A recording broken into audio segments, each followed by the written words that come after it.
इतने विचित्र किंतु इतने प्रभावशाली अस्त्र शस्त्र मैंने पूर्व कभी नहीं देखे। इन देवियों को पराजित करना तो असंभव ही प्रतीत होता है। ऐसा कौन है जो इनका वध करने में सक्षम हो?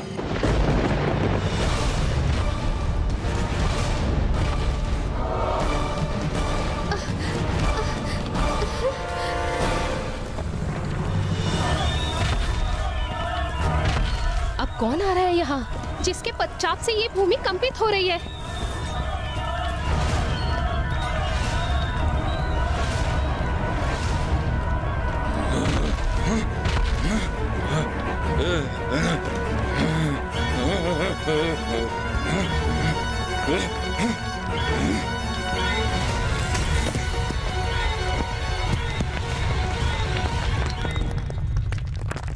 ये क्या? महाराज तारकासुर ने महाअसुर अबुआ को भेजा है।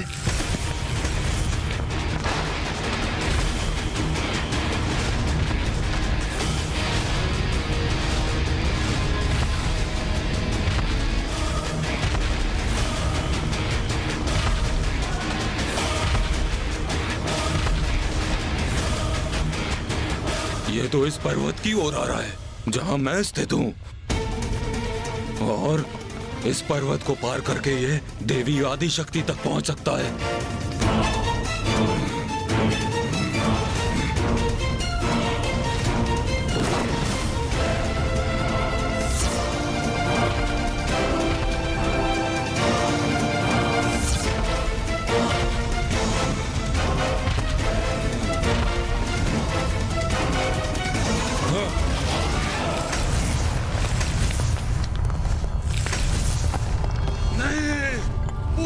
नहीं हो सकता मैं।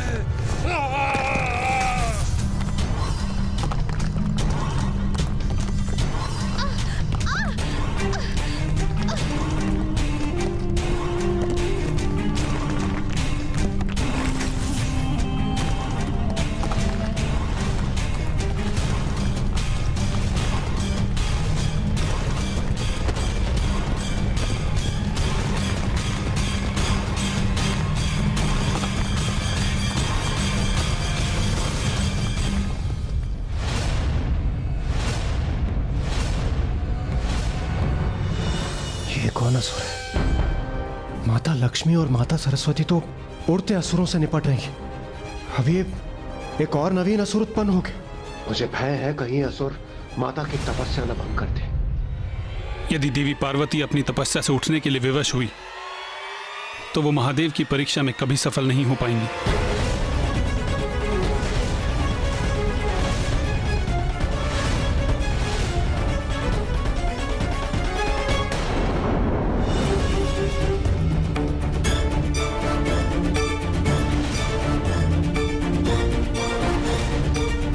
और ये है वो देवी सर्वप्रथम जिसका अंत करना है मुझे।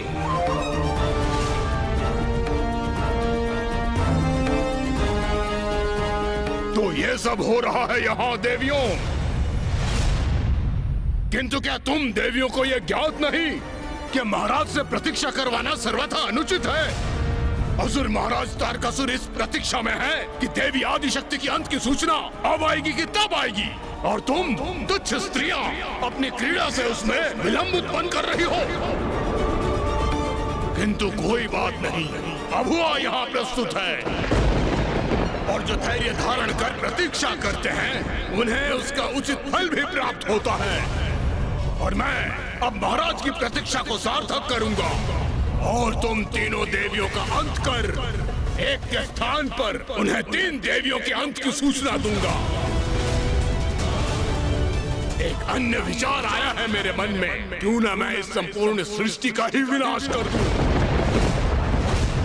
क्योंकि जब सृष्टि ही शेष नहीं रहेगी तो सदा के लिए तुम तीनों देवियों का भी अंत हो जाएगा।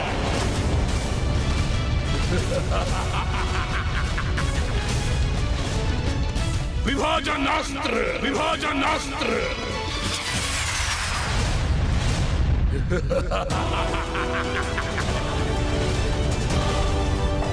ये कौन सा अस्त्र है ब्रह्मदेव? ये वो अस्त्र है वायुदेव जो किसी को भी दो भागों में विभाजित कर सकता है।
क्या माता का तप भंग हो गया?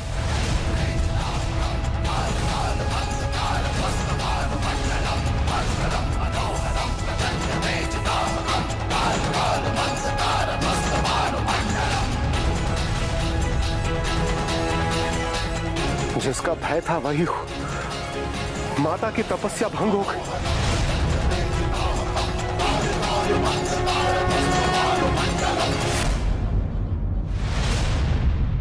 प्रकृति के साथ हिंसा करने का दुस्साहस कैसे किया तुमने?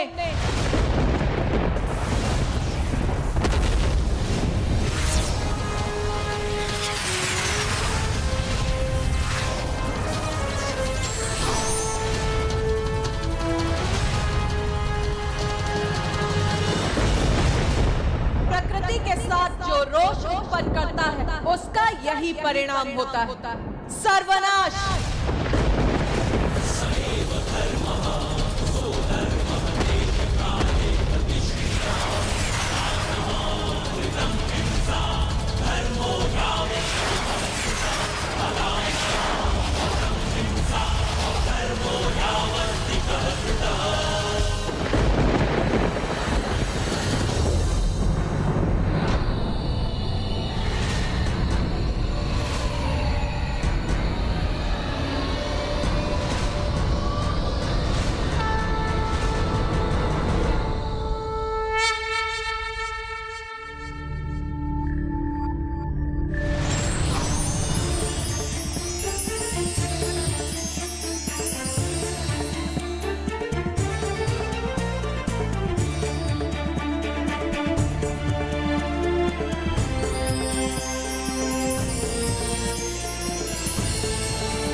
देवी आदिशक्ति, अच्छा है, अब युद्ध का आनंद आएगा।